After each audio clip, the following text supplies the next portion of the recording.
Hello guys, what is happening and welcome to this video. So I decided to put on a coat and it's actually got warmer. It's pretty beautiful right now, and we've got this system coming in that's going to bring tons of rain over the next 24 hours, which is great because there's so many of these little fungus gnats around which are just horrible when you're walking around and stuff, and it hasn't rained properly since August, so it's a little long overdue. So in today's video we're going to talk about immigration, why the immigration boom is over and why it's going to continue downtrending now. So without further ado guys, let's do this.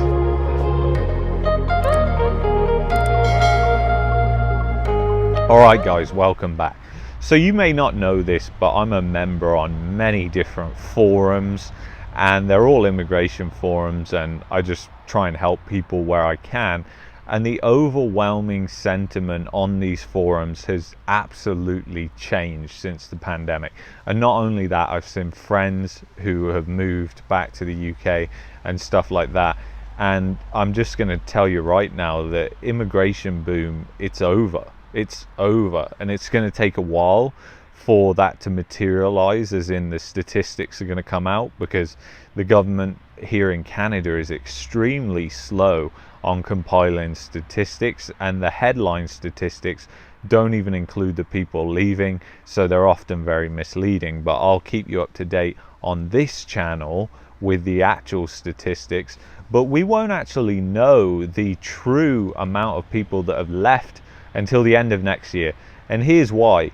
So 2020 was a weird year because obviously there was so many restrictions and everything like that on travel, and it was very difficult to travel that not many people left. However, 2021 is different. Pandemic restrictions have started to end and travel is getting on the up again, and people are starting to move around.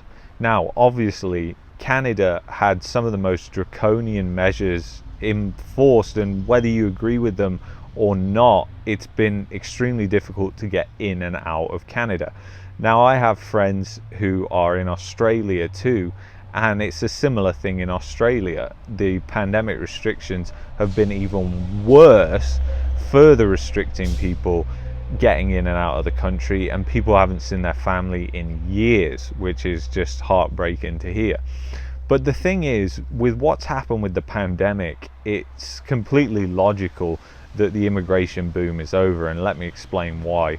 You see, developing countries like India and places like China are actually in the midst of a manufacturing boom, and even though prices have exploded, most of the price explosions that we've seen here in the Western world are to do with supply chain issues, like the hundreds of ships that can't get in and port at LA, and that has really affected our prices here and completely distorted the economy to a point where we've now had stagflation. Now, stagflation happened in the 1970s, and we are coming to the end of a period of stagflation. Real estate did very well in stagflation in the 70s. It's done fairly well this time as well, as people pile into low interest rate mortgages and stuff like that. But enough about real estate. I talk about that enough on my other channel. The thing is, guys, that I want to say, the immigration boom is over. Most of the people on the forums, it used to be the case on the forums that you had tons of people that were asking questions because they were moving to Canada. It's flipped around now to where we're seeing people are asking questions about leaving Canada, the majority of people. And the English guy that I knew him very well, has just left. He left this month and he's not coming back. And there's a variety of different reasons, but the main reasons that are driving people to move is the cost of living has absolutely skyrocketed in Canada, which I totally agree with. And also the fact that family, it was very difficult to see family during the pandemic. People were extremely distraught by that. It also affected people mentally. You know, if you've got family abroad like me and Jess, it is very, very difficult when you can't see them for long periods of time, especially when you've got elderly family. You just don't know how long they've got left, and it's almost soul crushing at times. At the end of the day, those are things that we cannot control, so I don't tend to worry about them. The problem is that's had a compounding effect on people's mental health, and they do worry about these things. And the true facts are, guys, that the UN, the United Nations, is predicting immigration to slow in not just Canada, the US and the UK, but also Europe. And the main reason is just that people want to be close to their family. That's what it boils down to. And the pandemic has shattered what people think. You know, for years and years, it's got easier and easier to connect, easier and easier to fly different places. And that's totally reversed right now. I mean, flights were banned from India for the longest period of time, and people in India found it extremely tough to get back to Canada, and vice versa. And India is where most of Canada's immigrants are coming from. And the thing is, the immigration boom ending is the end of a chapter in Canada, because it essentially means the economy in Canada is totally built on immigration. The staff shortages that are being experienced in Canada are due to the fact not of people on these benefits and everything like it's been portrayed. Sure, there is some people like that. You're always going to get some people like that. But the majority is boomers are retiring in large numbers right now. And why are they retiring? Well, it's obvious, isn't it? It's because of the pandemic. And then you've got the generation Gen Z who are coming into their working age, and they are like, WTF.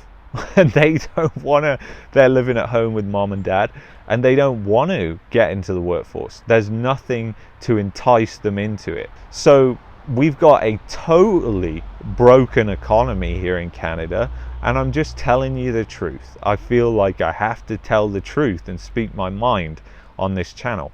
And that's part of the reason why we're not looking to stay here long term. We have different views. There are many, many countries better than Canada that are going to experience a lot of growth, that have less red tape for entrepreneurs. And that's what I'm all about promoting here, is entrepreneurs, because I don't want you to come here and depend on a company, because that is not going to get you the goals that you want to achieve in your life. You're not going to make a good living here. That is just not the way it goes down here. We have to create our own businesses. We have to succeed in our own way with our own hard work, and that's just the way it goes. You're not going to be a TikTok or YouTube superstar. You're not going to make millions from that. That is a 1 in a million chances. The other thing that is also contributing to the labor shortages is the fact that people are moving back. A lot of people are moving back, and a lot of jobs in Canada were temporary foreign workers. So temporary foreign workers have been very short recently. And the thing is, which people don't realize, is in Canada, skilled immigration has been getting less skilled year after year after year as Canada struggles to fulfill its targets on immigration. It just drops the skill level down more and more and more. And I don't even need to go into that. I think we both know where that goes. You then end up with an economy like the UK had, which was totally dependent on cheap labor coming in from Eastern Europe, which was driving wage stagnation and just made it a terrible place to live. And that is exactly where I think Canada is heading right now, to be totally honest with you guys. And that's why I'm looking for the door to leave, because I see exactly the same signs of what was happening in the UK right now in Canada. And you know, I get a lot of amazing comments on here, and I try and do the best I can to provide you as much help as I possibly can.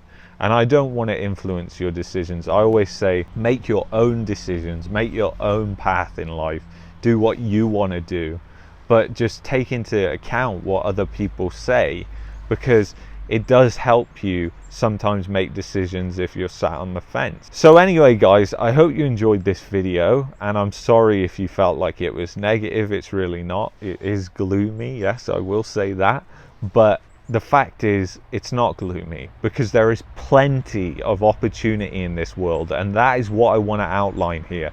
Do not get fixated on certain places just because you think, oh yeah, that was the dream in the movies 3-4 years ago. Times have totally flipped now.